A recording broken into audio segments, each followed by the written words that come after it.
अस्सलामुअलैकुम। Horror stories के एक न्यू एपिसोड के साथ मैं हूं मजहर मलिक। कैसे हैं आप लोग? उम्मीद है खैरियत से होंगे। आज की ये सच्ची और खौफनाक कहानी जो मैं आपको सुनाने जा रहा हूं, यह मुझे भेजी है रुबीना ने कराची से। वो कहती हैं, जो लोग भी जिन्नात और अल्लाह की इस मखलूक पे यकीन नहीं करते, इस कहानी को सुन के उनको उस मखलूक पे ज़रूर यकीन आ जाएगा।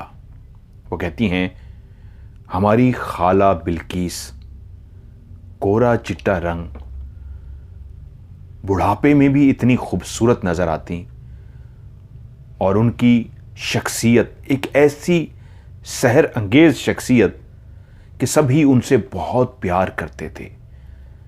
वो थी ही दिल की इतनी अच्छी, सबसे प्यार करने वाली, मोहब्बतें बांटने वाली। सिर्फ वो बच्चों से प्यार नहीं करती थी, वो बड़ों से भी उतना ही प्यार करती थी। कभी किसी के साथ लड़ते हुए, कभी किसी को डांटते हुए, कभी किसी के साथ नाराज होते नहीं देखा था। बल्कि अगर कोई नाराज होता तो खाला बिल्किस ना सिर्फ उनको हाथ जोड़ के मनाती, बल्कि इस अदा से मनाती कि रूठने वाला चाहे एक दूसरे से जितने भी रूठे होते, जानते थे कि खाला बिल्किस कह रही हैं तो उनका कहना कोई नहीं टालता था। यूं समझिए वो सबकी दादी भी थी, नानी भी थी, माँ भी थी, बहन भी थी, सब रिश्ते थे उनमें। और जो उनका बचपन, जिसको याद करके उनकी आंखों से आंसू निकल आते, वो था हिंदुस्तान का वो गांव जहां अपनी सारी बचपन की यादें समेट के वो पाकिस्तान आ गई थीं।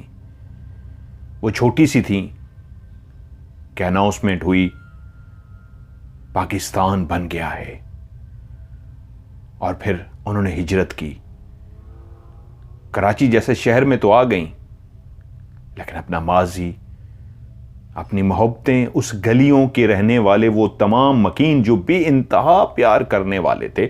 मोहब्बतों का दौर था, मजहब का कोई फ़र्क ही नहीं था। कौन हिंदू कौन मुसलमान ये तो पता ही नहीं होता था। सिर्फ ये पता होता था ये चाचा फलां है, ये चाची फलां है। बस एक रिश्ते थे जो मोहब्बत के रिश्ते थे, जो एक दूसरे को नाम दिए हुए थे। दीन धर्म का तो पता ही नहीं था। कि फिर एक सदा गूंजी और मजहब की इस तरह की दीवार खींच दी गई कि वो जो बिछड़ रहे थे, चाहे वो सिख थे, वो हिंदू थे, मुसलमान थे, किसी भी दीन धर्म से थे, उनको तो इससे कोई गर्ज नहीं थी। वो तो ये सोच के रो रहे थे कि हमारे प्यारे हमसे बिछड़ जाएंगे। एक शादी के मौके पे खाला बिल्किस को सबने घेर लिया और कहा, खाला, आपसे कई कहानियां सुनी हैं, कई वाकयात सुने हैं, आपके बचपन की कई बातें सुनी हैं। उस गलियों की आज भी हमें याद आती है जहां पे आप बताती थी वहां पे वो रहता था, वहां पे ये था। कुछ ऐसा सुनाइए ना जिसको आज तक आप ना भूल सकी हों। अब क्योंकि गाहे बगाहे मुख्तलिफ लोगों से खाला बातें सुनती रहती थी और खाला सुनाती भी रहती थी, लेकिन एक शादी का मौका था तो सब ने घेर लिया था। टाइम ही टाइम था, सोना तो रात को किसी ने था नहीं। तो जब इतना ज़्यादा लोगों ने खाला को घेर लिया तो खाला किसी की मोहब्बत को कैसे ठुकरा सकती थी। बोली, क्या बताऊं, क्या सुनना चाहोगे? तो किसी ने आवाज़ कसी, खाला, सुना है उधर भी कुछ जिन भूत होते थे। तो खाला ने उस आवाज़ की सिमत देखा जो उस सब लड़कियों के बीच में किसी की आवाज़ थी। उसकी तरफ देख के मुस्कुराई और कहा, हाँ, वहाँ भी जिन भूत होते थे। और उनकी आंखें ऐसे खला में तकना शुरू हो गई जैसे वो वाकया, वो यादें फिर से याद करने की कोशिश कर रहे हो कि क्या याद करा दिया तुमने। तो एक और आवाज़ उभरी, खाला, फिर तो हम आज वही सुनेंगे, क्या ख्याल है? सब बाकियों ने हाँ में हाँ मिलाई। हाँ खाला, वही सुनेंगे। खाला कुछ देर सोचती रहीं और फिर बोली, मैं अपने बचपन की कई बातें, कई यादें आप लोगों से शेयर कर चुकी हूं, लेकिन आज जो सुनाने जा रही हूं, बताने जा रही हूं, इससे पहले ये मैंने कभी किसी को नहीं बताया। हमारे उस गांव में जहां सब एक दूसरे को जानते थे, वहीं पे एक घर ऐसा भी था जिसके दरवाजे से आप दाखिल होते तो बहुत बड़ा तो नहीं था, लेकिन एक दरमियाना कच्चा सा बना हुआ मकान था। उस मकान में आखिर दाखिल क्या होते कि शुरू में एक सहन था उस छोटे से सहन के बाद एक बरामदा, और बरामदे के आगे 2 कमरे थे। बरामदे के अंदर ही एक साइड पे एक किचन बना दिया गया था। दीवारें तो नहीं थी, चूल्हा लगा दिया गया था। नीचे जमीन पे ही बैठ के रोटियां पकाई जाती और उस चूल्हे पे सालन चढ़ाया जाता। और उस घर में रहती थी खाला मजीदा। खाला मजीदा को तमाम गली वाले जानते थे। खाला मजीदा एक ऐसी शख्सियत, एक पुरवकार शख्सियत की मालिक थी कि कभी किसी के घर नहीं गई थी। वो अपने घर में ही रहती थी। किसी को मिलना होता, किसी को कोई बात करनी होती, किसी का कोई मसला होता तो वो खाला मजीदा के पास जाता। खाला मजीदा को यूं समझ लीजिए, वो तमाम लोग इस अंदाज में इज्जत देते थे जैसे इस मोहल्ले की वही सबसे ज़्यादा समझदार, इस मोहल्ले की सबसे ज़्यादा ख्याल रखने वाली दादी, नानी, माँ, बहन, चाची, खाला, सारे रिश्तों से वो भरी हुई थी। सब रिश्ते उनमें मौजूद थे। मैं बहुत छोटी थी। कुछ लम्हों के लिए खाला बल्कीस खामोश हो गई, जैसे फिर से उस वक्त की यादों में खो गई हूं। और कुछ जुमले सोच के बोली, हां मैं छोटी थी। खाला मजीदा गली के सब बच्चों को कुरान पढ़ाती थी। किसी से पैसे नहीं लेती थी, लेकिन इतने दिल से, इतने प्यार से बच्चों को कुरान पढ़ाती कि उनके घर में एक रश सा लगा रहता। लेकिन एक कमाल बात यह थी, मैंने जब खाला मजीदा को देखा था तो या तो वो किसी भी टाइम आप उनको जाकर देखें तो मुसल्ला बिछा के उस मुसल्ले पे बैठी होती, हाथ में तस्बीह लिए खुदा का जिक्र करते हुए, या फिर बच्चों को बैठी कुरान पढ़ा रही होती। उनके घुटनों में इस तरह की तकलीफ थी, वो ज़्यादा चल फिर नहीं सकती थी, बड़ी मुश्किलों से एक जगह से दूसरी जगह तक जाती थी। तो इसलिए या तो मुसल्ले पे ही मौजूद होती, या बच्चों को पढ़ाती, या फिर मुश्किलों से जैसे कैसे चारपाई तक पहुंचती और सो जाती। मैं छोटी थी, ना समझ थी, ये ज़माना ही ऐसा था। कोई बातें जो आज बच्चा बच्चा जानता है, उस वक्त बड़े होके भी हमें पता नहीं होता था कि उस घर में खाला के साथ तो कोई नहीं रहता, तो खाला का ख्याल कौन रखता है, खाला के घर में झाड़ू कौन लगाता है, खाला के घर की सफाई कौन करता है, खाला के घर में खाना कौन पकाता है। कभी खाला को खाना पकाते हुए नहीं देखा था, कभी झाड़ू लगाते हुए नहीं देखा था। वो लगाती भी तो कैसे, उनका तो घुटनों का मसला था, लेकिन खाला का वो कच्चा घर हमेशा ऐसे चमकता दमकता, कभी मिट्टी का जर्रा तक नजर ना आया। ये वो दौर था जब माएँ सबसे पहले अपने बच्चों को भी यही सिखाती और सुबह होते ही सबसे पहले झाड़ू हाथ में पकड़ ली जाती और उस झाड़ू से घर के सहन की, बरामदों की, हर जगह की सफाई कर दी जाती। और ये रोज का मामूल था। बुजुर्ग कहते थे जिस घर में सफाई ना हो उस घर में बेबरकती हो जाती है, उस घर के अंदर से बरकत खत्म हो जाती है। और अगर आप चाहते हैं कि आपके घर में बरकत रहे तो आपको लाजमी झाड़ू लगानी चाहिए। लोग बुजुर्गों का एहतराम करते, बुजुर्गों की आंखों को इस तरह अपने पल्लू से बांध लेते कि बुजुर्गों के मुंह से निकली हुई बात हर्फे आखिर होती।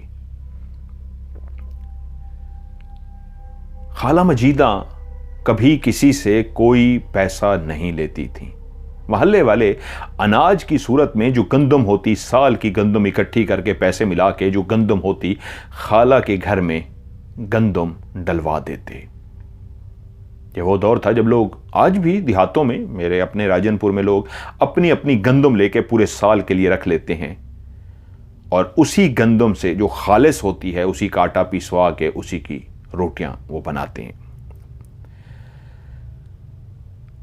खाला की कहानी क्या थी शायद उस वक्त तो मुझे भी नहीं पता था, जो बाद में पता चली। बचपन में हमारे जहन में ये बात कभी नहीं आई कि खाला खाना कैसे बनाती हैं। मोहल्ले वाले किसी भी किस्म की मदद करते तो खाला मांगती नहीं थी, चुप करके रख लेती। लेकिन उस घर की एक खास बात जो हम बच्चों ने भी नोट की थी, उस घर के अंदर मौजूद 2 कमरे थे। सीधे हाथ वाला जो कमरा था वो खाला उसी के अंदर रिहाइश पसीर थी, उसी के अंदर उनके चारपाई, बर्तन और ट्रंक रखे होते थे, जिसको मॉडर्न अटैची केस के ट्रॉली बैग अब तो आ गए, उससे पहले अटैची केस होते थे, उससे पहले ट्रंक होते थे। और जो साथ वाला कमरा था उसका दरवाजा हमेशा ही खुला रहता। मैंने अपनी आंखों से उसको देखा था, कभी भी उस दरवाजे को बंद नहीं देखा था। ना सिर्फ वो दरवाजा हमेशा खुला रहता, बल्कि उस दरवाजे से आप जैसे ही दाखिल हों तो वो कच्चा सा कमरा बिल्कुल खाली था। उस कमरे के अंदर कोई भी सामान नहीं था। आप उस कमरे में दाखिल होते तो एक साइड पे एक खिड़की बनी हुई थी, ऐसी खिड़की जो पुराने दौर में होती थी, जिसके बंद करने के लिए 2 पट होते थे लकड़ी के, और उसके आगे लोहे की सलाखें लगी होती। अब भी पुराने जो घर कहीं कहीं बने हुए हैं वहां पे ऐसी खिड़कियां मौजूद हैं, जेल की तरह मोटी मोटी लोहे की सलाखें और 2 लकड़ी के पट जिससे वो खिड़की बंद होती थी। उस खिड़की की खास बात यह थी कि वो खिड़की हमेशा खुली रहती थी। उसकी जो दोनों साइडों के लकड़ी के पट बने हुए थे उसको बकायदा रस्से से बांध के दीवार पे कील लगा के इस तरह फिक्स कर दिया गया था कि कभी भी उस खिड़की के दोनों दरवाजे ही कह लीजिए कभी बंद ही ना हो सके। ये मैंने भी अपनी आंखों से देखा था, और मकसद बांधने का यही था कि खिड़की हमेशा के लिए खुली रहे, कभी बंद ना हो सके। और ये जो खिड़की थी दूसरी तरफ गली थी, यानी आप अगर कमरे के अंदर इस खिड़की के सामने खड़े हो जाएं तो गली के आर पार आप सब कुछ क्लियर देख सकते हैं। सिर्फ आप नहीं देख सकते, गली से गुजरने वाला भी इस खिड़की के जरिए अंदर का सारा मंजर देख सकता है।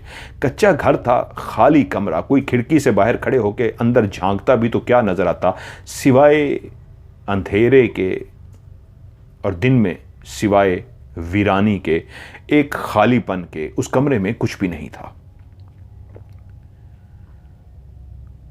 खाला की कहानी भी अजीब थी।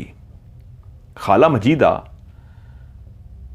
कैसे गुजर बसर करती थी, पैसा कहां से आता था, खाना कौन पका के देता था, घर में झाड़ू कौन लगाता था, सफाई रोज की होती है, ऐसे सफाई की होती कि जैसे पूरे घर को किसी ने चमका रखा है। कच्चे मकानों में 2 दिन झाड़ू ना लगाई जो तो मट्टी मट्टी हो जाती है, वो तो घर चमक रहा होता।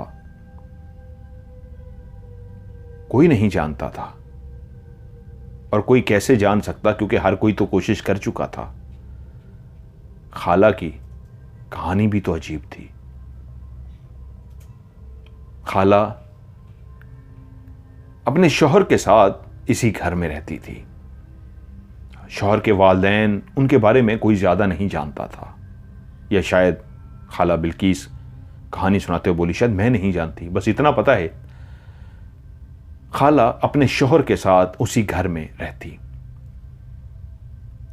खुदा ने शक्ल सूरत दरमियानी सी दी थी, ना बहुत ज्यादा खूबसूरत ना बदसूरत, दरमियानी शक्ल सूरत, लेकिन अल्लाह वाली शादी करके इस घर में आई, इस छोटे से घर में अपने शौहर के साथ खुशी खुशी जिंदगी गुजार रही थी। शौहर बाहर जाते, मजदूरी करके कमा के जो कुछ भी लाते, खुदा का शुक्र बजा लाती। कभी शौहर से लड़ाई नहीं की, कभी शौहर के आगे ऊंची जबान में बात नहीं की। ये वो दौर था जब बीवी अपने शौहर का नाम तक नहीं ले सकती थी, उसको शर्म आती थी कि बीवी अपने शौहर को नाम से पुकार सके। वो भी एक फर्माबरदार ऐसी बीवी थी जो हर वक्त लगी रहती शौहर की खिदमत करने में। शौहर भी अपनी बीवी से बहुत खुश था। अभी शादी को ज्यादा अरसा नहीं हुआ था, 6 से 8 महीने ही हुए थे कि एक दिन शौहर काम के सिलसिले में घर से बाहर गए और शाम को उनकी लाश वापस आई। मजदूरी करते हुए वो ऊपर से गिर गए थे और इस तरह सर के बल जमीन पर जाके गिरे कि चोट लगते ही जाँ बहक हो गए। जब उनके मुर्दा वजूद को घर के अंदर लाया गया तो खाला का हंसता बसता घर उजड़ कर रह गया। जाने वाले को तो लोगों ने रुखसत किया उसी एहतमाम के साथ कि गुस्ल दिया, पाक किया, वजूद को नहलाया, गुस्ल पहनाया, नमाज जनाजा पढ़ा और कब्र में दफना दिया। लेकिन उस घर में एक और कब्र बन चुकी थी और वो थी खाला मजीदा की कब्र। वो जिंदा दरगोर हो गई थी। उसने उस घर से निकलना बंद कर दिया था। हर वक्त रोती रहती थी, हर वक्त रोती रहती थी। वो वक्त गुजर गया जब वो 40 दिन पूरे कर चुकी है। उनको कहा सबने कि अब आप घर से बाहर निकल सकती हैं। वो फैसला कर चुकी थी, नहीं, मुझे अब इस घर से नहीं निकलना। जहां मोहब्बतों का दौर था, उन 40 दिनों में जब शौहर के मरने के बाद औरत एक मखसूस टाइम के लिए अपने घर में रहती है, तो वहां पे लोगों ने खाना भी दिया, ख्याल भी किया। ऐसी एक दुखी लड़की जो बिल्कुल जवान थी और जवानी में ही शौहर चल बसा था, रो रो के उसका बुरा हाल था, आंसू खुश्क हो गए थे, फिर भी वो रो रही होती। कोई भी तो नहीं था उसका। तो सबने उसको मशवरा दिया, मजीदा तुम जवान हो, बड़ी लंबी उम्र है, शादी कर लो। मजीदा ने कहा, नहीं, मैंने अब शादी नहीं करनी। मैं अपने शौहर से बहुत प्यार करती थी। अगर मेरे नसीब में यही लिखा था तो मैं इसको नसीब का लिखा समझ के कबूल करती हूं। अगर खुदा ने इसी का साथ लंबा लिखा होता तो मैं इसी के साथ वक्त गुजारती। अब मेरे अंदर हिम्मत नहीं मैं किसी और से शादी कर सकूं। सबने बहुत समझाया, लेकिन वो शादी करने के लिए रजामंद ना हुई। सच्ची बात यह थी, उन्होंने कभी इजहार नहीं किया था। ये वो दौर था जब बीवियां अपने शौहरों से बेइंतहा प्यार करती थी, इजहार नहीं करती थी। वो कैसे इजहार करती? अंदर ही अंदर तो वो रोती थी, बेइंतहा उसको याद करती थी, अपने शौहर को। अब जब सब आहिस्ता आहिस्ता समझा चुके और जब सब ने देख लिया कोई नतीजा नहीं निकलने वाला, मजीदा फैसला कर चुकी थी, नहीं, मुझे ऐसे ही जिंदगी गुजारनी है। तो आखिर लोगों ने यह कहना छोड़ दिया कि तुम शादी कर लो। अब वो घर था और उस घर के अंदर अकेली मजीदा। लेकिन फिर लोगों ने फैसला किया कि उनके खाने पीने का एहतमाम किया जाए, साल का अनाज उनको दे दिया जाए, बाकी वो अपनी रोटी पका लिया करेंगी, अपना बाकी सारा काम कर लिया करेंगी। ऐसे ही किया क्या, उनको अनाज डलवा दिया गया और वो अपना रोटी वगैरह पका लेती। लेकिन अब बात एक और मोहल्ले वालों को जो समझ नहीं आ रही थी। खाला के घर में जब भी बच्चे कुरान पढ़ने के लिए जाते तो खाना तैयार होके देगची के अंदर मौजूद होता और वो देगची चूल्हे पे रखी होती, जैसे खाना तैयार करके चूल्हे पे ही देगची को रख दिया गया हो। उधर खाला अपने घर को झाड़ू भी लगा देती, लेकिन कभी किसी ने देखा नहीं था। जवान थी, कर सकती थी। वक्त गुजरता गया। खाला का कोई रोजगार भी नहीं था, कमाने वाला चला गया था। लोग जो मदद कर देते खाला चुप करके खा लेती थी। लेकिन जब वक्त ज्यादा गुजर गया तो लोगों को हैरत हुई, माजरा क्या है? कभी किसी के आगे उसने हाथ नहीं फैलाया, कभी किसी से मदद नहीं मांगी, लेकिन उसको जरूरत तो है मदद की। वो अकेली रहती है। जिंदगी की कितनी जरूरतें होती हैं जो इंसान उसके बगैर नहीं रह सकता। लेकिन मजीदा थी कि कभी किसी से कुछ कहा ही नहीं, ना कोई आगे ना कोई पीछे, ना कोई मदद करने वाला। तो उसका गुजारा कैसे हो रहा था? तो गली के अंदर बातें होने लगी, या तो ये काला जादू करती है या इसके किसी के साथ ताल्लुकात हैं। किसी ने शक का इजहार किया, लगता है कोई हमजाद है इसके पास। किसी ने कहा, नहीं, लगता है कोई जिन है इसके पास। जितने मुंह उतनी बातें की गई। एक बात जो सबको हैरान करती थी, जब भी इस घर के अंदर कोई दाखिल होता तो खाला का एक कमरे का दरवाजा हमेशा खुला होता और अलमारी जो खिड़की सी थी उसके दोनों पट को इस तरह रस्सों से बांध दिया गया था कि हमेशा के लिए ये खुले रहें, कभी बंद ना हो सके। अब वहीं पे जब तजस्सुस बढ़ा तो एक औरत ने कहा, मैं खाला से कहती हूं कि खाला मैंने 1-2 दिन तुम्हारे साथ रहना है। मैं इस राज से पता लगाने की कोशिश करती हूं ये राज है क्या। उसने जब खाला से जाके बातों बातों में कहा, उस वक्त तो खाला नहीं थी, बहन मजीदा, मुझे पता है तुम बहुत परेशान हो, उदास हो और ऐसे अकेली रह रही हो। मैं 2 दिन के लिए तुम्हारे साथ रहने के लिए आई हूं। मैं 2 दिन तुम्हारे साथ ही रहूंगी और कोई मसला नहीं, साथ वाला कमरा तो तुम्हारा वैसा ही खाली है, मैं वहां पे सो जाऊंगी, खाऊं पीऊंगी भी अपने घर से, बस तुम्हारे साथ रहूंगी। मजीदा ने बड़े प्यार से उसको कहा, नहीं, मुझे किसी की जरूरत नहीं है, मैं अकेली बिल्कुल खुश हूं। और बुरा मत मानना, तुम यहां रात नहीं रुक सकती। मुझे जब जरूरत होगी कभी तो मैं जरूर बुला लूंगी, फिलहाल तुम यहां पे नहीं रुक सकती। उसने फिर से कोशिश की, अरे एक ही रात ही तो रहना है, उसके बाद मैं चली जाऊंगी। मजीदा बोली, क्यों, क्या मजबूरी है? ऐसी क्या मजबूरी आन पड़ी है कि तुम्हें हर सूरत में इस घर में रहना है? मुझे जब तुम्हारी जरूरत नहीं है, मुझे किसी की जरूरत नहीं है, मैं किसी को यह महसूस नहीं कराना चाहती कि मैं अकेली हूं, मुझे किसी की मदद की जरूरत है, ऐसा कुछ भी नहीं है। खाला का लहजा थोड़ा सा सख्त हो गया, जैसे उसको कहना चाह रही हो कि बस इससे ज्यादा मैं कुछ बात नहीं करना चाहती, अपने घर में रहो। सो मजबूरन वो खातून अपने घर चली गई। अब फिर से बातें हो रही थी, किसी को मकान की जरूरत पड़ गई कि एक कमरा खाली मिल जाए। एक औरत जो इस तरह की थी, जो कमरा किराए पर लेना चाह रही थी और महीने का वो किराया भी देना चाह रही थी, ढूंढते ढूंढती पहुंची तो मोहल्ले वालों ने कहा, खाला से बात करते हैं, चलो राज भी पता लग जाएगा, इसको जो खाला का दूसरा कमरा खाली है वो वाला दिलवाते हैं। उस वक्त मैं लफ्ज़ खाला कह रहा हूं, उस वक्त वो मजीदा थी। मजीदा का दूसरा कमरा खाली है, वो वाला उसको दिलवा देते हैं, किराया भी मजीदा को मिल जाएगा और राज भी पता लगेगा राज क्या है। जब मजीदा से उस कमरे की बात की गई कि ये किराए पे दे दिया जाए, एक औरत को ज़रूरत है और वो आपको हर महीने इसका किराया भी दे देगी, तो मजीदा ने कहा, नहीं, मुझे अपना ये कमरा किसी को भी किराए पर नहीं देना। मेरा कमरा है, मेरा घर है, खाली पड़ा है तो आप लोगों को क्या एतराज़ है? जब मुझे किराए पे नहीं देना तो आप लोग कैसे मुझे मजबूर कर सकते हैं? मैं इसको किराए पे नहीं दूंगी।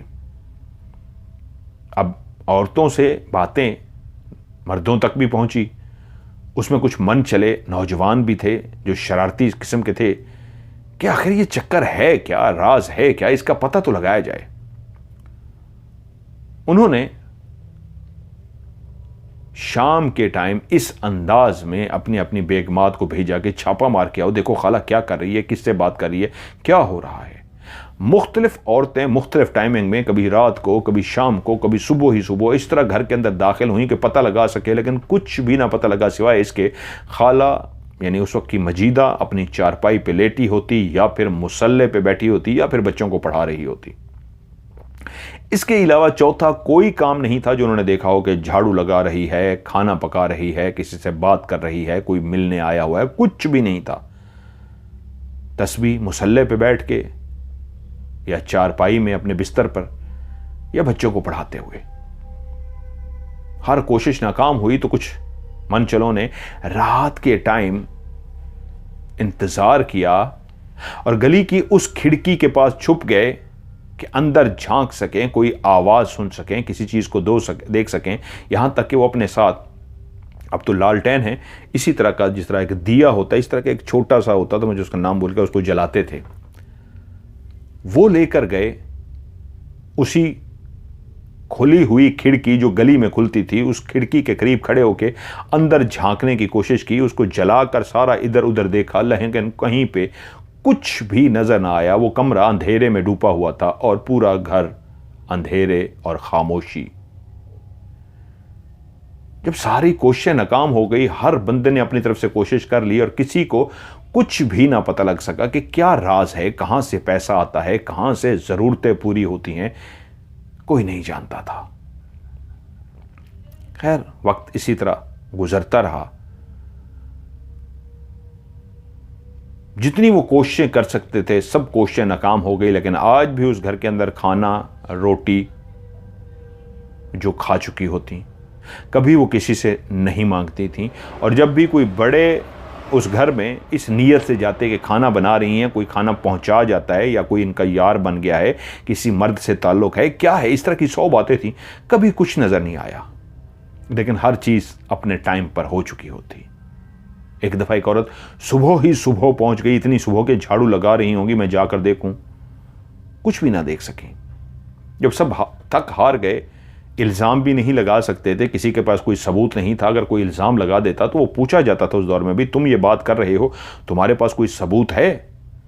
बगैर सबूत के तो कोई बात भी नहीं करता था। तो इसलिए आहिस्ता आहिस्ता सब खामोश हो गए कि इस राज से पर्दा हटाना बहुत मुश्किल है। वो खाला वक्त के साथ साथ खामोशी से रहती रहती बूढ़ी हो गई। जब हम इस दुनिया में आए, बड़े हुए, खाला बिल्किस जो हमें कहानी सुना रही थी कि हम जब उनके घर में जाते, कुरान पढ़ते, तो हमें बहुत प्यार से कुरान पढ़ाती। फ़र्क सिर्फ ये था, अब वो बूढ़ी हो चुकी थी, सब उनसे मशवरा करने के लिए जाते, वो सबसे प्यार से बात करती, सबको बेहतरीन मशवरा देती। कभी कोई उलझी हुई बात लेके जाती तो वो कहती कल बताऊंगी इसका जवाब, और अगले दिन वो बताती। हम भी उनके घर में देखते थे, जब कुरान बैठे पढ़ रहे होते तो उनका वो घर, जिसके बरामदे के एक साइड के ऊपर एक चूल्हा रखा हुआ था, मट्टी का चूल्हा, जिसके ऊपर हांडी रखी होती, तवा साथ में पड़ा होता, जिसके ऊपर रोटियां पकी होती, सब कुछ उनका तैयार होता। और कभी हम बच्चे खेलते हुए जल्दी शाम को आगे पीछे चले जाते तो वो मुसल्ले पे बैठी होती, जो मैंने अपनी आंखों से भी देखा था, या अपने चारपाई पे लेटी होती। वक्त इसी तरह गुजरता रहा। हम छोटे से थे, फिर पता चला खाला का इंतकाल हो गया, और मोहल्ले वालों ने खाला की ख्वाहिश पे उनकी कब्र उसी घर के अंदर उसके सहन में बना दी, और उनके घर को बाहर बड़ा सा ताला डाल दिया गया। मैं छोटी थी, इस बात की समझ ना आ सकी। पाकिस्तान की आवाज़ आना शुरू हो गई, पाकिस्तान बन रहा है, वो घर बंद पड़ा था। फिर ऐसा हुआ कि हम लोग हिजरत करके कराची पाकिस्तान आ गए। मुझे मेरी वो खाला, सिर्फ वो खाला नहीं, उस गली के और कई लोग जिनसे मैं प्यार करती थी, मिलती थी, वो मुझे खाने को देते थे, प्यार करते थे। हर 3 धर्म तो हमें किसी का पता ही नहीं था, कौन हिंदू है, कौन मुसलमान है, कौन सिख है, कौन क्रिश्चियन है। अब जब यहां आ गए, वक्त गुजरता रहा, तो कई सालों बाद वहां से पता चला हमारे एक मिलने वाले पाकिस्तान आए। अब लोग सोच सकते हैं मेरी क्या हालत होगी। और जब मैं अपने उन प्यारों से मिली जो वहां से आए थे, उसी गांव से, उसी जहां से, उसी मेरे बचपन की गलियों से, तो मैं खुशी से पागल हो गई। उनसे मिले, मैं अब बड़ी हो चुकी थी, मेरे वालदैन बूढ़े हो चुके थे, वो मेरे वालदैन से मिलने के लिए आए थे। और वो अधूरी कहानी जो खाला की, खाला मजीदा जिनके हम पास पढ़ते थे, वहाँ से आने वाली, जिन्होंने उनका नाम लिखा है खाला सुगरा, एक खाला सुगरा थी, वो अपने शौहर के साथ आई थी। मेरे माँ बाप के पूछने पे उन्होंने उस अधूरी कहानी को ना सिर्फ मुकम्मल किया, बल्कि फिर ऐसा कुछ बताया कि हम लोग हैरान रह गए। उन्होंने बताया खाला की मौत कैसे हुई थी, और वो राज जो खाला सोरा जानती थी, वो राज जो किसी और को पता नहीं था, लेकिन बाद में उनको मजबूरन बताना पड़ा। उन्होंने मेरी अम्मी को बताया कि बहन, हुआ ये था कि मेरी मजीदा के साथ बहुत बनती थी। मैं वाहिद ऐसी थी मजीदा जिससे दिल की बात कह लेती थी। जब वो शादी हो के अपने शौहर के साथ इस घर में रहती थी, उसका शौहर जिंदा था, तब भी सबसे ज़्यादा इस घर में मेरा आना जाना था। मुझसे वो ज़्यादा प्यार करती थी और मैं भी उससे प्यार करती थी। हमारे बीच में एक बहुत दोस्ती थी। और शौहर के जाने के बाद एक मैं थी जो सबसे ज़्यादा उसके घर में आना जाना, उसका ख्याल रखना, और वो भी दिल की बात मुझसे कर लेती थी। वो कहानी तो तुम लोगों को पता है कि कैसे उसका शौहर मरा और उसके बाद उसने शादी नहीं की, सब ने कहा। लेकिन एक दिन बारिश हो रही थी, बहुत तेज बारिश। बच्चे वहां गए तो वो बीमार थी। उसने बच्चों को पढ़ाया नहीं और पहल के उस बच्चों को कहलवा भेजा, अपनी मां से कहना मेरे पास आज शाम को चक्कर लगाए। मैं काम काज से फारिग होके उनको पूछने के लिए गई तो मजीदा, मुझसे जो उम्र में बड़ी थी, वो चारपाई पे लेटी थी। मैंने उनको देखते ही कहा, क्या हुआ? वो बोली, सुगरा, तुम्हें इसलिए बुलाया है, मेरा वक्त आ गया है, शायद मैं अब जिंदा ना रह सकूं। मैंने कहा, क्या हो गया है? आप क्यों इस तरह की बातें कर रही हैं? आप लंबी उम्र पाएंगी, कुछ नहीं होगा आपको, बुखार ही तो है, क्यों इस तरह की बातें कर रही हैं? वो संजीदगी से बोली, सुगरा, तुम नहीं जानती, तुम्हें किसी मकसद से बुलाया है मैंने, क्योंकि मेरा वक्त करीब आ गया है। बस तुम्हें एक पैगाम देना था, मेरी आखिरी वसीयत, जो तुम्हें मैं अपनी आखिरी वसीयत के लिए बुलाया है, मेरी इस वसीयत पे अमल करना। मेरे मरने के बाद मेरी कब्र इसी घर के सहन में बना देना। मैंने कहा, क्या हो गया है? आप ऐसा क्यों कह रही हैं? आपकी कब्र कोई सहन में क्यों बनाया जाए? वो बोली, ये मैं खुद से नहीं कह रही, शायद किसी ने कहा है, हो सकता है वो रात तक मुझे फाइनल बता दें। क्या तुम रात को मेरे पास रुक सकती हो? आज रात को? हाँ, मैं रुक सकती हूं। नहीं, आज रात को नहीं, कुछ घंटे और। जहां कहेंगे वहीं दफना देना। वो इस सहन में कहें तो सहन में, और अगर कब्रिस्तान में कहें तो कब्रिस्तान में दफना देना। इतनी देर में मैं वहीं बैठी हुई थी कि मेरा बच्चा मुझे बुलाने आ गया। अब्बा घर आए थे, उनको कोई चीज़ नहीं मिल रही थी और वो उसका पूछने लगे थे। मैंने कहा, अगर इजाज़त हो मैं उनको बताकर अभी आ रही हूँ। उन्होंने कहा, हाँ ठीक है।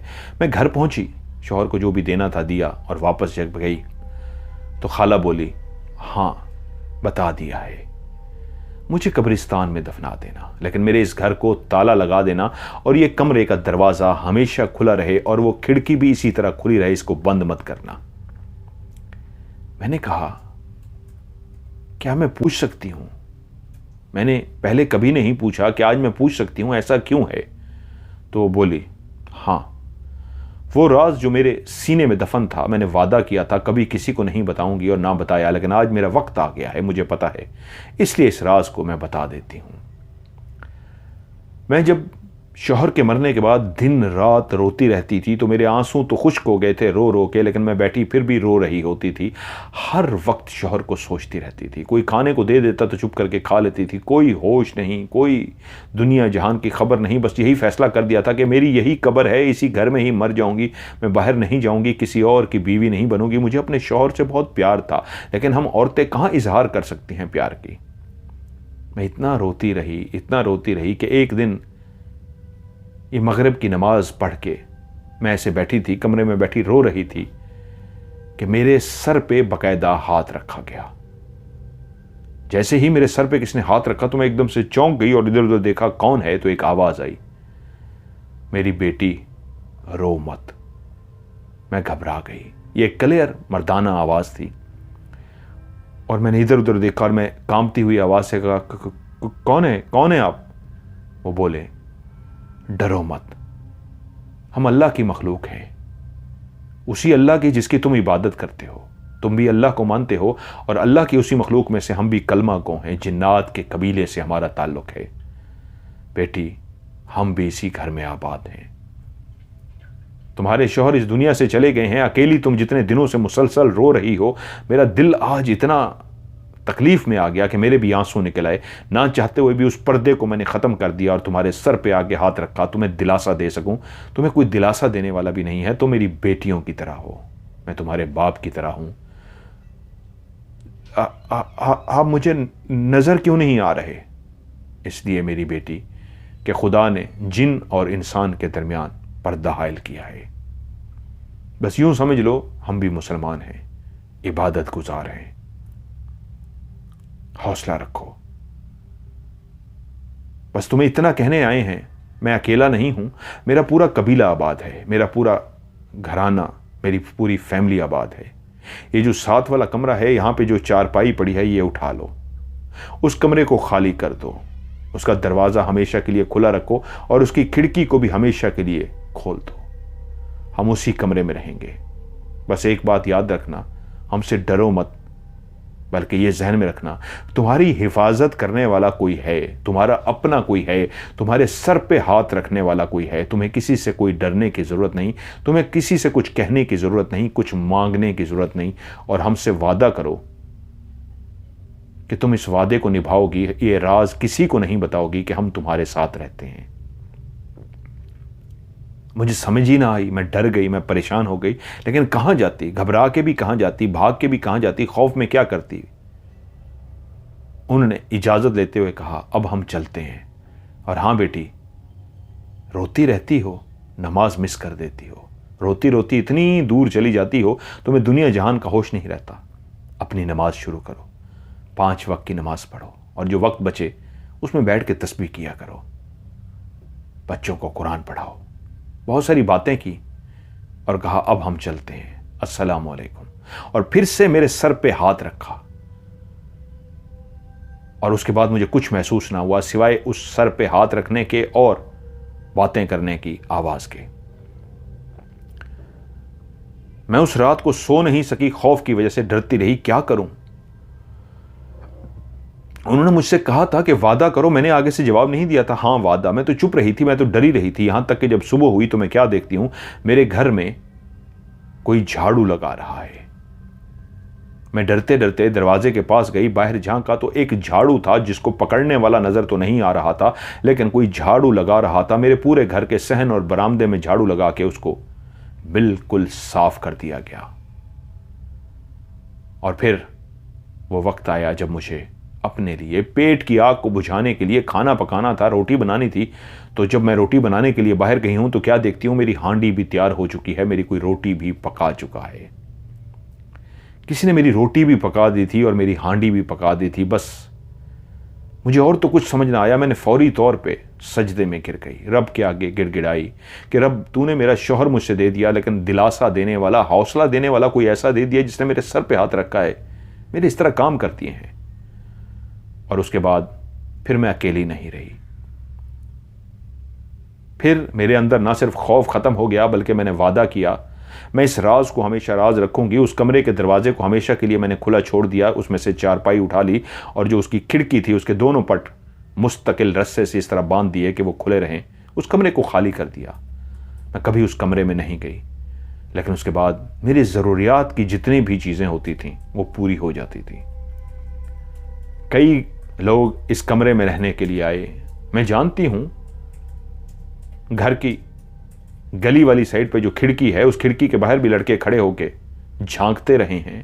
रातों को भी लोगों ने आके कोशिश की है जानने की। मुझे सब बता दिया जाता था, जो कुछ उन्होंने कोशिश की जानने की कि इस राज को मालूम कर सकें, किसी को भी नहीं पता लग सका। मुझे पहले ही बता दिया जाता था। चिमनी बोलते थे उसको, चिमनी मुझे याद आ गई। जिस तरह लालटेन होता है उस तरह चिमनी उसको कहते थे। लड़के चिमनी लेके उस खिड़की के बाहर गली वाली साइड से खड़े होकर अंदर झांकते रहे, कहीं किसी को कुछ भी नजर ना आया। लेकिन मुझे बता दिया जाता था कि रात गली के लड़के चिमनी जलाकर अंदर झांक रहे थे। यहां तक कि एक दफा दीवार कूद के भी रात को कोई अंदर आया था, लेकिन उन्होंने नुकसान नहीं पहुंचाया, बल्कि उनको कुछ नहीं कहा, क्योंकि वो अगर उसको नुकसान पहुंचा देते, बता देते तो राज खुल जाता। इसलिए उन्होंने मुझे सुबह बता दिया था। और अब आज मैं ये राज खोल रही हूं क्योंकि मुझे बता दिया गया है, मेरा वक्त आ गया है। और मैंने उनसे पूछा है तो उन्होंने मुझे कहा है, इस घर को इसी तरह बंद कर दो, अपनी ये वसीयत पहुंचा दो कि इस घर में और कोई ना आए। इस घर में यही दरवाजा खुला रहेगा, खिड़की उसी तरह खुले रहेगी, बाहर ताला लगा देना। और मेरी कब्र, जो मैंने पहले कहा था, वसीयत की थी कि इस घर के सहन में बनाना, अब वो कब्र कब्रिस्तान में बना देना। लेकिन कब्रिस्तान का भी उन्होंने जगह बता दी, कब्रिस्तान की फलां जगह पे मेरी कब्र बनवा देना। मैंने उनको कहा, नहीं खाला, कुछ नहीं होगा। उनको हौसला देती, लेकिन मुझे खुद कुछ समझ नहीं आ रही थी। बस वो बता चुकी थी कि उसके बाद फिर मैं अकेली नहीं, मेरी ज़रूरियात भी पूरी होती रहीं। जो भी मैं सोचती थी, मांगती नहीं थी, मैं जो भी सोचती थी वो चीज़ पहले ही मेरे सामने रखी होती थी, चाहे वो फ्रूट होते, चाहे वो खाना होता तैयार होकर रखा होता, गोश्त, चिकन, मुर्गी, हर चीज़ वो जो इंसान की ख्वाहिश होती है वो रोज़ पकती थी। रोटियां भी मेरे लिए तैयार होती थी, झाड़ू वगैरह, उस दौर के जो खाने पीने लवाजमात होते थे वो सारे उनको मुहैया कर दिए जाते थे। लेकिन बाहर से अगर कोई आता तो उनके सामने इस तरह होता कि कुछ भी नहीं है इस घर में। वरना सवाल खड़े हो जाते अगर लोग देखते कि ये पराठे, ये रोटियां, ये फलां फलां फलां, मतलब एक्स्ट्रा चीज़ें जिस तरह होती हैं, ये कहाँ से आई हैं। तो किसी को शो नहीं कराया जाता था, लेकिन सब कुछ उस घर में मौजूद होता था। अगर वो बैठी फल खा रही होती थी तो वो बता दिया जाता था कोई आ रहा है, तो वो फल हटा देती थी। कभी किसी को इस तरह नज़र नहीं आया था कि सवाल खड़ा हो सके कि ये क्या कर रही थी, ये चीज़ें कहाँ से आई, कौन दे के गया।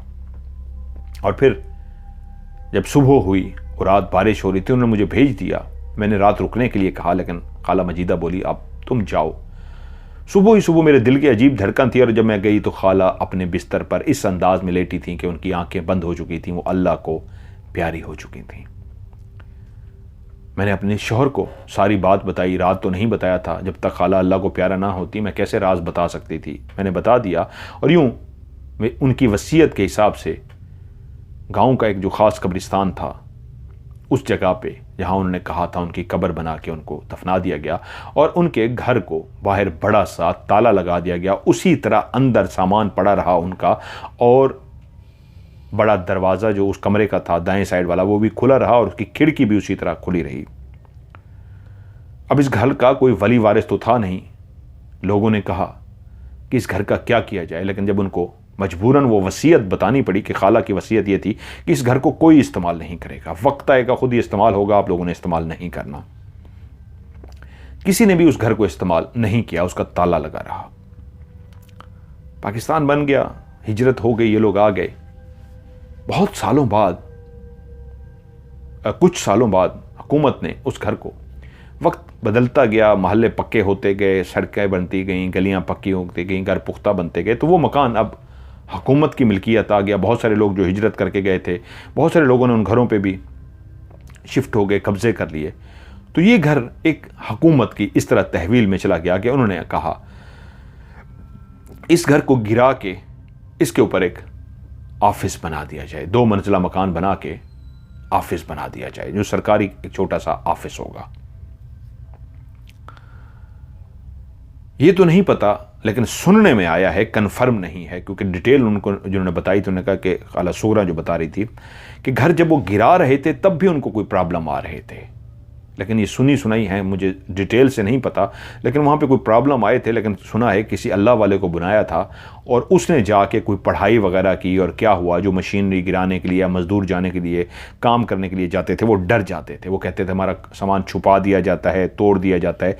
अजीब सी चीज़ें हो रही थी जो हमने सरसरी सुनी थी। कि फिर किसी अल्लाह वाले को बुलाया गया, उसने पढ़ाई की, और उसने पढ़ाई करके कहा कि ये जो बनाने जा रहे हो ऑफिस, वो 2 मंजिला बनाना चाह रहे थे, ऊपर भी 2-3 कमरे और नीचे भी। तो उन्होंने कहा था एक कमरा ऐसा बनाना जिसको ऊपर बंद कर देना।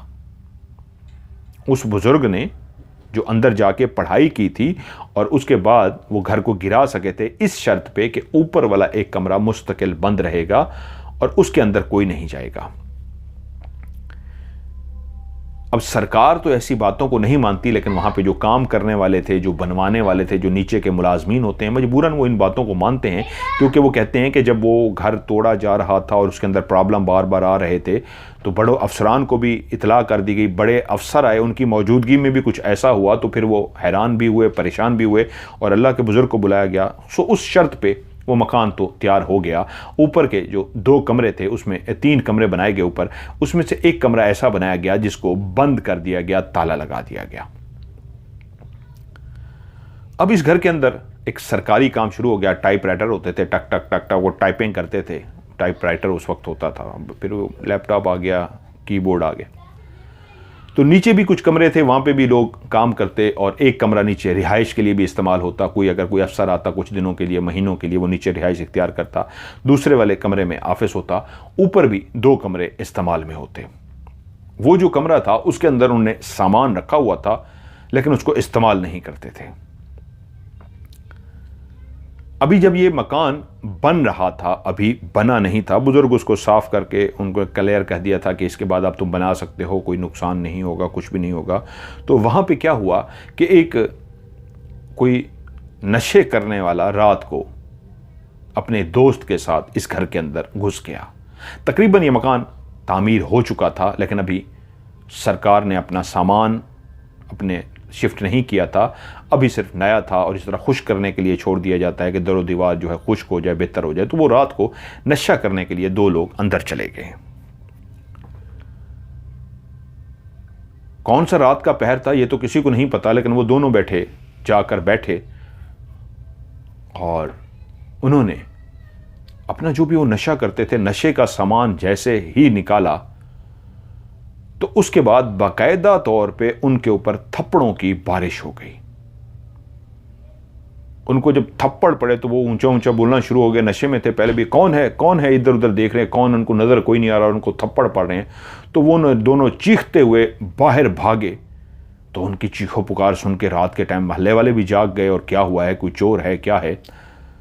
तो वो घरों से कुछ लोग बाहर निकल आए कि देखें क्या है। तो देखा दो नशेई हैं, नौजवान ही थे, मतलब 40-45 साल की उम्र के होंगे। वो पागलों की तरह बाहर भाग रहे थे और ऊपर ऐसे हाथ से अपने सर को, मुंह को बचाने की कोशिश कर रहे थे कि उनको रोका, उनको पूछा हुआ क्या है। तो उनकी हालत इतनी ख़राब थी, वो इतनी खौफजदा थे, उनके सारे नशे उड़ चुके थे और वो ऐसी हालत में थे कि एक तो गिरा और बाकायदा वहीं पे गली में बेहोश हो गया, दूसरा क्या जैसे कैसे भाग गया। अब वो एक बेहोश हो गया था तो नशेई वाला, अब गली वाले परेशान हो गए कि भाई क्या करना है, ये तो कोई नशेई है और अब हम क्या करें। उन्होंने कहा जी पुलिस को बुलाओ, ये उनके हवाले करो ताकि हम अपना आज़ाद हों। पुलिस को बुलाया गया, वो उसको ले गए और बाद में पुलिस के ज़रिए पता लगा कि वो कोई नशे करने वाले थे, उस घर में नशे करने के लिए गए थे। तो उन्होंने बताया था जी हमें कोई वहाँ पे थप्पड़ पड़े हैं बहुत ज़्यादा, किसने मारा है और वो वहाँ से भाग आए हैं। एक तो भाग गया था जो बेहोश था, उसको जब होश लाया गया तो उसने बताया था जी हम नशे कर रहे थे तो हमें बाकायदा बहुत ज़्यादा थप्पड़ पड़े और हम भाग आए। सरकार ने अपना दफ्तर बना लिया, लेकिन उस कमरे में जिसको बंद रखा गया था, जिसके अंदर टाइपराइटर पड़े हुए थे, उनकी टेबल, कुर्सियां और कुछ इस तरह का सामान तो रख दिया गया था, इस्तेमाल में नहीं लाया जाता था उस कमरे को। उस वाक़े का उनको भी पता लग चुका था, सरकारी मुलाजमीन को, कि उस कमरे से ऊपर थप्पड़ों की इस घर में थप्पड़ पड़े हैं कि कोई नशा करने के लिए आया है। और इस घर की हिस्ट्री ये है कि एक बुज़ुर्ग ने इस शर्त पे इस घर को बनाया था कि ऊपर वाला कमरा बंद रहेगा, उसको इस्तेमाल आप लोग नहीं करेंगे, और अगर कभी इस्तेमाल करेंगे भी सही तो उसमें गलत काम, शराब, नशा, कोई गलत काम, 2 नंबर काम नहीं करेंगे आप इस तरह का। तो वो अक्सर शाम जब होता जाती थी तो वो कहते थे कि बाकायदा कमरे को बाहर ताला लगा होता था। अक्सर उन्होंने एक आवाज़ को सुना था जैसे उस कमरे के अंदर कोई टाइपराइटर पे बैठा हुआ, टिक टिक टिक टिक टिक टिक टिक टिक टिक की आवाज़ें आ रही होती, जैसे टाइपराइटर पे कोई बैठा टाइपिंग कर रहा हो। वहाँ का जो एक चौकीदार था, जो दिन को होता और एक रात को होता, शाम को जब एक दिन उसकी ड्यूटी ख़त्म होने लगी तो उसने देखा उस कमरे के ऊपर वैसे चक्कर लगाने के लिए गया तो उस कमरे से बाकायदा आवाज़ें आ रही थी, टक टक टक टक टक टक। तो वो परेशान हो गया कि ये क्या माजरा है। उसने देखा बाहर ताला लगा हुआ है, जानता था कमरे में कोई नहीं गया, सामान निकालने के लिए तो जाते थे, चाबियां उसके पास थी। तो उसने चेक करने के लिए कि अंदर माजरा क्या है, उसने उसका ताला खोल दिया।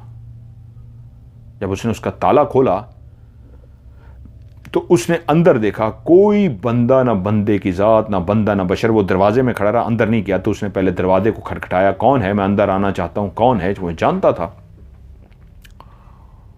और उसके बाद उसने रास्ता मांगा, कमरे में दाखिल हो गया, इधर उधर हर जगह पे झांका, कहीं पे कुछ भी नहीं था, पूरा कमरा क्लियर था। खैर उसने आके वापस जैसे ही ताला बंद किया तो फिर से अंदर से आवाज़ें आना शुरू हो गई, जैसे कोई टाइपराइटर पे टक टक टक टक क्लियर बैठा कोई टाइपिंग कर रहा हो।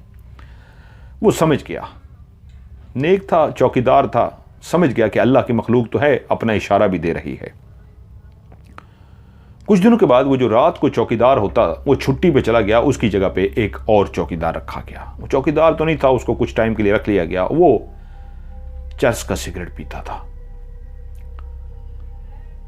वो एक रात ड्यूटी पे गया तो उसने कहा होता तो कोई नहीं है,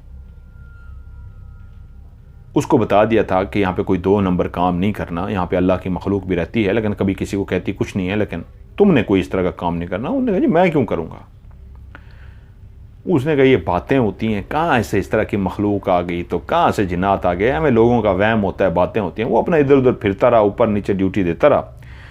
रात के तो करीबन कोई 12 बजे का टाइम हुआ। उसने कहा अब सारे अपने अपने सोच हो गए हैं, कोई चक्कर नहीं। रात को वैसे होता भी कोई नहीं था, उसको जागना था। तो उसने कहा एक सिगरेट लगाता हूँ।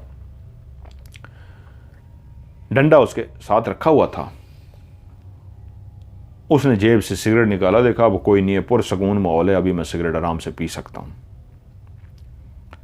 उसने जी सिगरेट निकाली है, सिगरेट मुंह में फंसाई है चार्स वाली, जेब से माचिस निकाली है। जैसे ही उसने माचिस ऐसे जलाई है, अभी सिगरेट के करीब लेके गया है और कहता है सिगरेट को आग ही लगी है। जैसे ही आग लगी है, सिगरेट तो लोग वहाँ पे पीते थे लेकिन नशे वाला सिगरेट कोई नहीं पीता था, उसको आग लगी है। कहते हैं मैंने एक कश लिया है, धुआं छोड़ा है। जैसे ही मैंने दूसरा कश लिया है, अभी धुआं छोड़ने ही वाला था कि इतने जोर से मुझे थप्पड़ पड़ा है कि मेरा तो 14 तबक रोशन हो गए हैं। और किसी ने ऐसे महसूस हुआ है कि एक हाथ की तरह का कुछ था, उसने मुझे गिरेबान से पकड़ा है और मुझे ऊपर उठा दिया है। उसको गिरेबान से पकड़ के बकायदा कुर्सी से ऊपर उठा दिया गया है और वो चीखना शुरू हो गया, कौन है कौन है कौन है। उसने अपना हाथ बढ़ाया कि मैं डंडा उठा सकूं, तो कहता है मैंने अपनी आंखों से देखा मेरा डंडा सामने हवा में मेरी तरह उड़ रहा है। और उसके बाद उन्होंने मुझे उसी तरह गिरेबान से पकड़े पकड़े मेरा सर ऊपर छत पे जाके मारा है जोर से। मेरा सर जोर से छत पे लगा और उसके बाद मुझे नीचे फेंक दिया है। जब मैं नीचे गिरा हूं, शुक्र है मैं सर के बल नहीं गिरा, मैं टांगों के बल गिरा हूं। मेरी टांगें टूटने से बच गई हैं, लेकिन इतनी जोर से चोट लगी है कि वो भी कम नहीं थी कि गिरा है और बेहोश हो गया है। जब सुबह हुई है तो आए हैं, चौकीदार बेहोश पड़ा हुआ था। उसको होश में लाया गया तो उसने चीखना शुरू कर दिया, बचाओ बचाओ बचाओ बचाओ। उसको उन्होंने नॉर्मल किया, उससे पूछा क्या हुआ है। तो जब उसके होश बेहतर हुए, अवसान खता थे उसके, वो नॉर्मल हुए, उसने देखा अब सूरज निकल आया है, बाहर तो धूप है, दिन की रोशनी है, और उसका खौफ ख़त्म हुआ। तो उसने बताया कि जी मैंने ऐसे सिगरेट लगाया था, दूसरा कश ही लगाया कि मुझे किसी ने इस तरह पकड़ा है और इस तरह छत पे मारा है और उसके बाद ज़मीन पे फेंक दिया। मेरा डंडा लहरा रहा था, बंदा कोई नहीं था वहाँ पे। उन्होंने कहा तुम्हें कहा था यहाँ पे कोई 2 नंबर काम ना करना, नशे वशे वाला काम ना करना, लेकिन तुम बाज नहीं आए ना, देख लिया तुमने। उस बंदे को कई दिनों तक बुखार रहा, उसके बाद फिर वो ड्यूटी पे नहीं आया। सुबह जो ड्यूटी पे होता था इदरीस, वो बड़ा नेक था, समझदार था। उसको फिर कहा गया कि यार कोई और बंदा ढूंढ के दो। इदरीस ने एक और बंदा ढूंढ के दिया, एक शरीफ सा, आर्जी तौर के लिए। वो रात को चौकीदारी करता रहा, इदरीस दिन को करता था। लेकिन वो नया बंदा डर गया, उसने कहा जी मैं रात को ड्यूटी नहीं कर सकता। पहली रात ही उसने ड्यूटी की, इदरीस को कहा यार मैं नहीं कर सकता। उसने कहा यार क्या हुआ, तू अल्लाह वाला बंदा, इबादत गुजारे, डरा क्यों है। उसने कहा यार रात को क्लियर आवाज़ें आती हैं। उस कमरे के अंदर जैसे कोई लेटा हुआ हो, कोई कुर्सी पे बैठा हो, जैसे किसी ने टेबल को घसीटा हो, कोई खांसा हो, कभी टक टक टक की आवाज़ें आते हैं। यार बड़ा मुश्किल है, मैं नहीं बैठ सकता। इदरीस ने कहा एक काम कर, तू दिन को ड्यूटी दे दिया कर, मैं रात को दिया करूँगा। इदरीस ने इतने दिनों के लिए, जब तक चौकीदार छुट्टी पे था, रात की ड्यूटी संभाल ली और दिन को वो ड्यूटी करता। रात को इदरीस ने क्लियर, उसने सही कहा था, क्लियर आवाज़ें आती कभी कभी। जैसे सरकारी वो जो टेबल पड़ी होती है दफ्तर में, उसको कोई ज़ोर से घसीट रहा है फर्श के ऊपर, उसकी आवाज़ आती। टाइपराइटर की आवाज़ आती। वाकई जैसे कोई खांसा हो, दरवाज़ा ऊपर का बंद किया हो किसी ने, फिर दरवाज़ा खोला हो, ऐसी कई आवाज़ें आती। लेकिन वो अल्लाह की मखलूक समझ के इग्नोर करता, अपनी ड्यूटी पे बैठा रहता। सब कुछ ठीक चलता रहा काफ़ी अरसे तक। चौकीदार वापस आ गया, सब अपनी अपनी ड्यूटी करते थे, रात को ऊपर कोई नहीं जाता था। तो उन्हीं दिनों में एक सरकारी मुलाजिम वहाँ पे शिफ्ट हुआ, जिसको कुछ अरसे के लिए असगर नामी वहीं पे रहना था। सरकार ने कहा था कि अभी हम तुम्हारा पहले फैसला करेंगे, तुम्हें यहाँ पे रखना है या तुम्हारा तबादला कहीं और करना है। वो एक रिश्वतखोर अयाश तबीयत का बंदा था। रोज़ाना रात को शराब पीता, लड़कियाँ अपने पास बुलाता, जुआ खेलता, पैसा था और वो रिश्वत बेइंतहा लेता था। उसको कई दफ़ा मना किया गया लेकिन वो बाज नहीं आता था। तो उसका तबादला करके इस शहर में भेजा गया कि अभी देखते हैं तुम्हें कहाँ भेजना है, अभी कुछ दिन यहाँ पे रहो, आगे तुम्हारा फैसला करेंगे। अगर यहाँ रखना हुआ तो तुम्हें अपना कोई मकान दे देंगे, और वरना अभी फ़िलहाल इसी सरकारी ऑफिस में रहो। अब कमरा तो नीचे था लेकिन वहाँ पे ऑलरेडी कोई था, तो उसको वहीं पे एडजस्ट होने के लिए कहा गया। अब वो अयाश तबीयत का बंदा था, पैसे वाला था, रिश्वत से बहुत पैसा कमा चुका था असगर नामी। लड़कियां, रिश्वत, शराब, ये इसके तीनों शौक थे। रिश्वत भी लेना, शराब पीना, लड़कियों को बुलाना। इदरीस समझदार था, उसने मिजाज देख लिया था साहब का। वो उसी कमरे में रह रहा था जिसके नीचे एक और बंदा भी था, 2-4 पाइयां। वो एक रहने के लिए नीचे कमरा था, ऊपर ऑफिस बनाए गए थे। 3 कमरे थे, एक जो बंद रहता था, 2 वो थे। उसको कहा गया कि आप इसी कमरे में रहें, दूसरी चारपाई पे। अब उसके लिए शराब पीना रात को मुश्किल था, उस बंदे के सामने पीना। वो किसी के सामने नहीं पीता था ताकि शिकायत ना हो जाए। उसने कहा कि यार, इदरीस को कहा जो ऊपर वाला कमरा यार मुझे वो खोल दो, मैं वहां लेट जाता हूं कुछ दिनों के लिए। मेरा जब तक फैसला नहीं होता, अगर फैसला हो जाता है मैं किराए पे ले लूंगा, नहीं तो मैं किसी के साथ इस तरह नहीं रह सकता, मुझे ऊपर रहना है। अफसर था और कमरा खोल के देने में कोई मुश्किल नहीं थी, लेकिन इदरीस ने पहले कह दिया कि सर वो जो कमरा है वो बड़े अरसे से बंद है और उस कमरे की कोई हिस्ट्री भी है, वहां पे कोई अल्लाह की मखलूक है, जिसकी वजह से कहा गया है कि उस कमरे के अंदर सामान वगैरह तो है, दिन को जाते हैं लेकिन रात को कोई नहीं रहता। आप बेहतर है वहां पे ना रहें, कहीं नुकसान ना हो जाए। और उसने वो वाक़ये भी सुना दिए जो पहले हो चुके थे कि जब मकान बन रहा था कि कैसे उससे पहले लड़के जो नशा करने के लिए आए थे उनको मार पड़ी थी, फिर चौकीदार वाला जो वाक़यात थे कि मैंने भी सर आवाज़ें सुनी है। उसने एक जोरदार कहका लगाया और कहता है, ओ यार बंद करो ये बातें, दुनिया कहां से कहां पहुंच गई है, तुम लोग अभी तक ऐसी घटिया बातों में गुस्से हुए हो कि ये हो गया तो वो हो गया, छोड़ो इन बातों को, तुम कमरा खोलो मेरे लिए।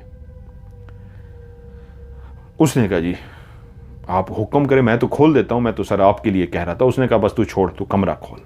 अफसर था, अगर उसकी ख्वाहिश थी वो मना नहीं कर सकता था, रात को उसका रहना हक था। उसने जी कमरा खोल दिया और चारपाई भी उसके लिए लगा दी गई और तभी उसने अपनी बोतल भी खोल दी। जब उसने अपनी बोतल रखी ना, इदरीस को समझ लग गई कि ये नशे का आदी है और उसके बारे में सुन तो चुका था लेकिन उसको बता भी चुका। और जब उसने देख लिया, उसने बोतल शोतल रख लिया, तो उसने कहा साहब बुरा ना माने तो शराब ना पीजिएगा। उसने कहा तू मुझे सबक सिखाएगा, तू कल का चौकीदार, मैं इतने ग्रेड का सरकारी अफसर, तू मुझे बताएगा कि मैं शराब पीऊँ या ना पीऊँ, तू मुझे लेक्चर देगा। उसने कहा सर मेरी औकात ही नहीं है मैं आपको समझा सकूं या रोक सकूं, मैं कौन होता हूं, मैं तो एक चौकीदार हूं। सर मैं इसलिए कह रहा हूं, मान लें ये जगह ठीक नहीं है, यहां अल्लाह की मखलूक है और वो नेक हैं, वो शराब, वो लड़की, वो इन चीज़ों को पसंद नहीं करते। मैं भी एक आम सा इंसान हूं, गुनहगार सा हूं, कोई नेक नहीं हूं, लेकिन इतना जानता हूं कि जो कुछ कह रहा हूं आपकी बेहतरी के लिए कह रहा हूं। शराब पीना आपका ज़ाती फेल है, कोई भी गलत काम करना, नेक काम करना आपका ज़ाती फेल है। मैं कौन होता हूं कहने वाला, मैं तो सिर्फ इसलिए कह रहा हूं सर आपको कोई नुकसान ना पहुंचे, खुदारा ये ना कीजिए। अच्छा रात को कौन होता है मुलाजिम? उसने कहा जी फलां चौकीदार होता है। ठीक है, उसको कहना कल वो दिन को आएगा, कल तुम रात को ड्यूटी करोगे, ये मेरा ऑर्डर है। उसने कहा जी ठीक है। आगे वो क्या करने वाला था वो नहीं जानता था। अगले दिन ऐसा ही हुआ, वो रात को उस कमरे में नहीं सोया, असगर नामी जो अफसर था। अगले दिन रात वाले को दिन में ड्यूटी दे दी गई और इदरीस की रात को ड्यूटी लगा दी गई। क्यों उसने ऐसा किया था वो भी नहीं जानता था। रात को जैसे इदरीस ड्यूटी पे पहुंचा तो असगर बाहर बैठा हुआ था उसके इंतजार में। हाँ भी आ गए तुम? उसने कहा जी मैं आ गया हूं, आपका हुक्म था, मैं रात को आ गया हूं। उसने कहा मैंने तुम्हें इसलिए बुलाया है, मैं ऊपर जा रहा हूं और मैं शराब पीऊंगा, मेरे खाने पीने का बंदोबस्त तुम करोगे, मेरे लिए पानी तुम ला के दोगे, मुझे ज़रूरत की जो चीज़ें होंगी तुम अंदर पहुंचाओगे। तुमने ये जो बकवास याद की है, जो जिन है तो फलां है तो फलां है, मैं भी देखूं और तुम भी देखो। चुप हो गया, इदरीस परेशान हो गया। असगर ऊपर गया, उसको बुला कर लेके गया, कहता अपनी कुर्सी ले आओ, कमरे के बाहर डालो। कमरे के बाहर कुर्सी डाल दी गई। उसने कहा अभी तो नहीं, एक मखसूस टाइम मेरा जैसे ही शुरू होगा मैं पीऊंगा और तुम यहीं बैठोगे, मुझे जो कुछ भी चाहिए होगा तुम मेरे लिए बंदोबस्त करोगे, चाहे मैं खाना मंगवाऊं, मैं पानी मंगवाऊं, कुछ भी मंगवाऊं, तुम्हें मुझे ला के देना है। समझ लगी है? जी सर। वो समझ गया था कि ये कोई सर फिरा है, बदतमीज़ किस्म का है, बजाय बात को समझने के उसको ही सज़ा देने चल पड़ा है कि मैं पीऊंगा और तेरे हाथ से पानी मंगवा के पीऊंगा, तुझसे काम कराऊंगा। उसको सज़ा देना चाह रहा था, सबक सिखाना चाह रहा था इदरीस को कि तू अफसरों के साथ इस तरह बदतमीजी करता है, मैं तुझे सबक सिखाता हूं। ऑफिस शॉफिस बंद हो गया, सब अपने अपने सो गए, अब टाइम आ गया। उसने कहा ऊपर आ जाओ। इदरीस ऊपर चला गया। अब वो उसी कमरे में उसी वक्त दाखिल हुआ। उस टाइपराइटर जो मेज पे पड़ा था उसके साथ जो कुर्सी थी वहां पे जाके बैठ गया। कहता है इस टाइपराइटर को पीछे हटाओ। उसने पीछे हटा दिया। उसने वहीं पे अपनी बोतल निकाल ली। उस वक्त इदरीस के मुंह से एक जुमला निकला, हल्का सा, अस्तगफिरुल्लाह। क्या बकवास की है तुमने? सर कुछ नहीं, ये पानी का जग भर के लाओ और मेरे लिए गिलास लेके आओ, शीशे वाले गिलास। इदरीस वहां से चला गया, लेकिन उसके दिल की धड़कन तेज हो गई, जैसे उसको लग रहा हो ये ठीक नहीं हो रहा।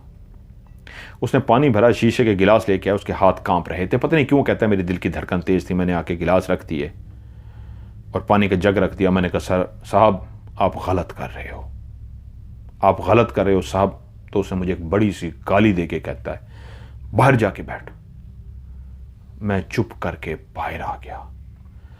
मैं जैसे ही कुर्सी पे बैठा हूं, अभी बैठे हुए शायद 1 मिनट भी नहीं हुआ होगा, उसने मेरे सामने शराब गिलास के अंदर डाली है और अभी पानी मिक्स करना था क्या, मैंने नहीं देखा कि दरवाजा धड़म करके बंद हो गया। जैसे ही दरवाजा बंद हुआ मैं अपनी कुर्सी से उछल पड़ा कि क्या हुआ है, क्यों दरवाजा क्यों बंद कर रहा है ये। शायद दरवाजा बंद करके पीना चाह रहा होगा कि, लेकिन जैसे ही दरवाजा बंद हुआ तो एक कलेर आवाज आई, जैसे किसी ने जोर से थप्पड़ मारा हो, पटाख की आवाज आई और असगर के मुंह से एक चीख निकली। और उसके बाद पटाख पटाख पटाख ऐसी आवाजें आनी शुरू हो गई जैसे उनको कोई मार रहा हो, और इतने जोर जोर से मार रहा हो कि असगर चीख रहा था बचाओ बचाओ, ओ मुझे बचाओ, इनसे बचाओ। वो दरवाजा पीटना शुरू हो गया। इदरीस सर दरवाजा खोलें, असगर साहब दरवाजा खोलें, असगर साहब दरवाजा खोलें।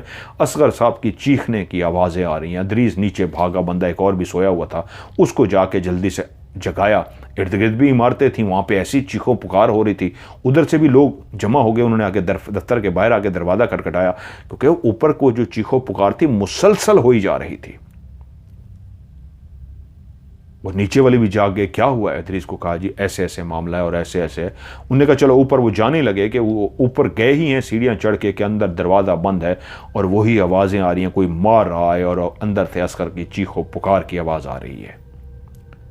क्या करें? दोनों परेशान कि उनके दरवाज़ा बाहर से किसी ने खटखटाना शुरू कर दिया।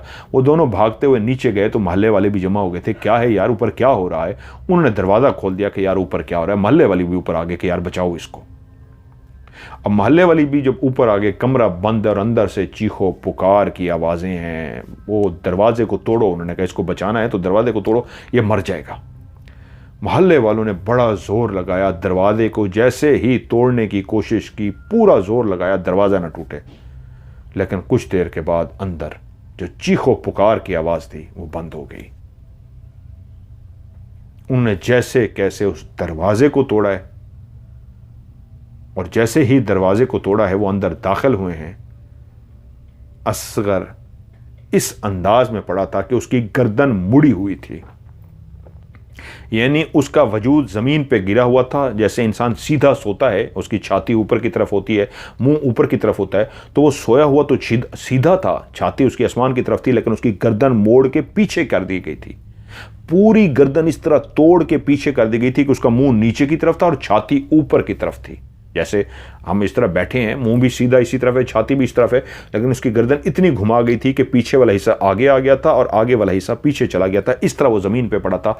उसके हाथ दोनों और दोनों पाँव टूटे हुए थे, जैसे किसी ने मरोड़ के तोड़ दिए हों।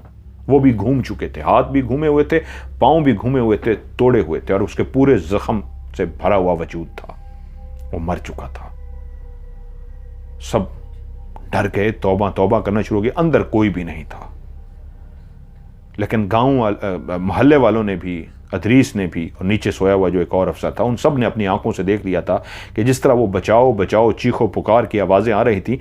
कमरे के अंदर अंधेरा था, अंदर कोई देख कोई नहीं सका था, लेकिन कोई और कमरे का रास्ता भी नहीं था जिससे कोई अंदर जा सकता। वाहिद यही एक रास्ता था जिसको वो तोड़ने की कोशिश कर रहे थे और अंदर कोई उसको मार रहा था। लेकिन जब वो अंदर पहुंचे तो वो मर चुका था।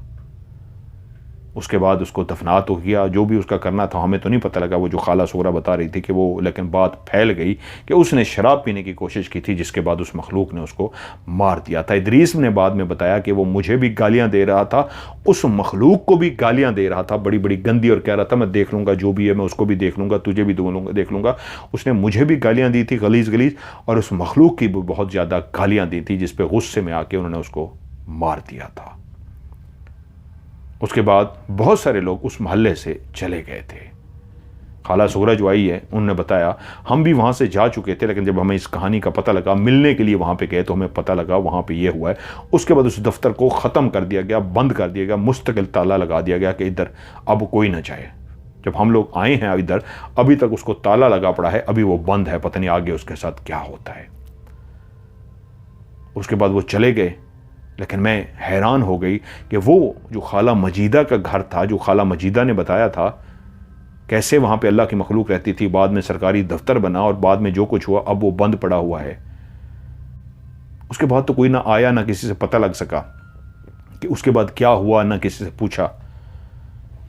और वो कहानी लड़कियां जो बैठी वहाँ पे सुन रही थी उस शादी के मौके पे, खाला बिल्किस से सुनाते सुनाते वो भी अजीब सी हो गई कि मैंने उस नए सरकारी घर को तो नहीं देखा था, ऑफिस को देखा था जो सरकारी ऑफिस बन गया था, लेकिन उससे पहले जब वो खाला का घर था जहाँ पे खाला मजीदा रहती थी, वो मेरा देखा हुआ था। अब वहाँ पे वो मखलूक रहती थी, उस कमरे में रहती थी, ये तो मैं भी नहीं जानती थी, लेकिन उस कमरे में हम कई दफ़ा दिन को गए थे। लेकिन खाला मजीदा हमें कहती थी अंदर ना जाया करो बेटा, उधर ना जाया करो, हम नहीं जाते थे। लेकिन जब पूरी कहानी बाद में किसी ने आके उस अधूरी कहानी को मुकम्मल किया और सुनाया, तो फिर मैं भी डर गई थी, लरस गई थी। खाला सुनाते बोली मैंने ये कहानी आज तक किसी को नहीं सुनाई, लेकिन अब मैं भी बूढ़ी हो गई हूँ, सबसे प्यार है, आज आप सब लोगों ने इतनी फरमाइश की तो मैंने कहा आप लोगों को आज सुना ही देती हूँ। ये मेरे अंदर राज दफन था, मेरी उस बचपन की महल्ले का, उस बचपन की यादों का, उस बचपन की खाला मजीदा के घर का एक राज, जो लोग आज मैंने आप सबके हवाले किया है। पता नहीं अब उस घर पे कौन है, क्या है, बंद है, मैं नहीं जानती। उसके बाद वो रात शायद कई लड़कियां सो ना सकीं, खौफजदा रहीं, और सुबह एक शादी का फंक्शन था, फिर से सब शादी में मगन हो गए। शादी खत्म हो गई, सब अपने घरों को चले गए, और मैं भी उनमें शामिल थी जिसने खाला से ये कहानी सुनी थी। कितने दिनों तक ये कहानी मेरे दिमाग पे ऐसे सवार रही, जैसे लगता था खाला मजीदा का घर वो मेरी आंखों के बिल्कुल सामने है। वो कच्चा सा 2 कमरों का बना हुआ घर, जिसका एक दरवाज़ा हर वक्त खुला रहता है, कमरा बिल्कुल खाली है और खिड़की बिल्कुल बंधी हुई है रस्सों के साथ कि ये बंद ना हो सके, और बाहर गली से भी नज़र आता है कि ये कच्चे कमरे का, ये कच्चा घर का ये खाली कमरा हर वक्त खुला रहता है। और गली से गुजरने लगो तो इस खिड़की के अंदर झांक के देखो, खाली पड़ा हुआ ये घर हकीकत में जिन्नात का बसेरा है। कितने लोग उस गली से बाद में जब गुजरते थे खाला के मरने के बाद, तो डरते थे इस घर की खिड़की की तरफ देखते हुए भी डरते थे कि इसके अंदर जिन्नात हैं। देखा किसने कुछ भी नहीं था, लेकिन सब डरते थे। मुझे नहीं पता वो सरकारी ऑफिस कैसा बना होगा और अब बंद होकर उसकी क्या हालत होगी, लेकिन मैं कितने अरसे तक उस मखलूक की उस शहर के अंदर डरती रही, सोचती रही। फिर मैंने सोचा ये कहानी आपको भेजनी चाहिए। हाँ, जिन्नात हैं, उनका वजूद हैं, जिनके साथ वो जुड़ जाते हैं, उनकी मदद भी करते हैं, उनका ख्याल भी रखते हैं, लेकिन अगर आप राज तोड़ दें तो फिर आपसे खफा हो जाते हैं। खाला ने राज निभाया था तो खाला की मदद करते रहे।